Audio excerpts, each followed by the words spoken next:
Ahead of its 167th birthday on July 15th, the Straits Times will launch its revamped look with a tighter focus on getting the news quicker to readers. We're going to go live tomorrow with the first edition, May 18th, and you'll see a new look in the paper, a refreshed look, a more modern, contemporary look.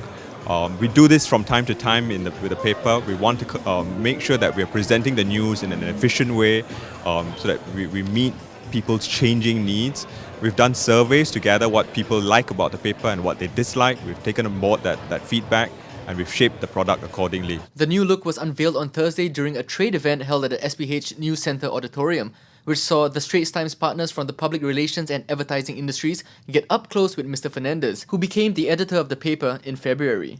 We didn't want to surprise them, so it was a chance for me to present the changes and also take their questions on what might be in store for them. A major visible change is a new contemporary-looking masthead, prominently stating that the Straits Times began in 1845. The cover page will contain more stories, and readers no longer need to flip to other pages for the full story. The front page will have a lot more stories on it, so we are packing as much punch as we can into the front page. Page 2 and 3 will be top of the news, so it will be us saying to readers, this is the most important story and what it means for you.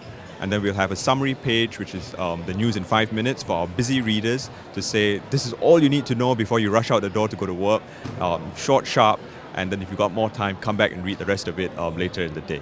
Various sections like Home, World, Money, Sport, the revamped review section, now called Opinion, and News section Saturday have each got colour-coded ticker tapes which draw readers into other major stories within. Also moving the sports section to the back page is one of the many ways the revamped Straits Times reads better, added Mr. Fernandez. There's an industry growing around sports as well.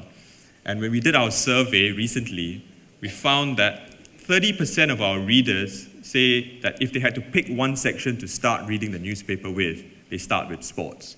And because of that, we've decided to put sports on the back page.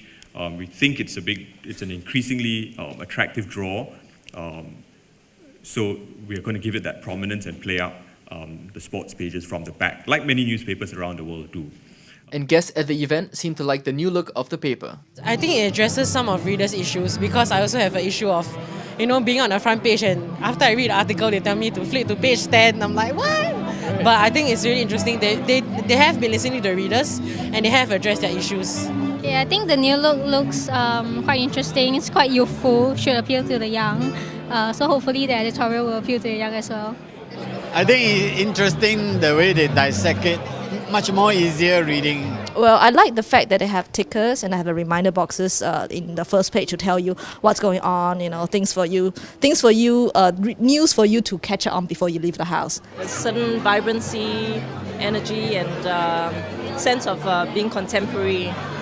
And I think that a lot of thought has been given to exactly how to make the news in a way more engaging, more palatable. I like the whole idea of the Friday weekend because that's when I get more free time to read it. It may look different now, but editorially, the Straits Times mission still remains the same, said Mr. Fernandez. But let me assure you that one thing will not change, and that is ensuring that we continue to be reliable, balanced and fair, and a credible newspaper. And that is, to me, the most critical mission. And I'm not going to do anything that will change that, because you don't change a winning formula. The livelier and fresher Straits Times will hit homes on Friday, May 18th.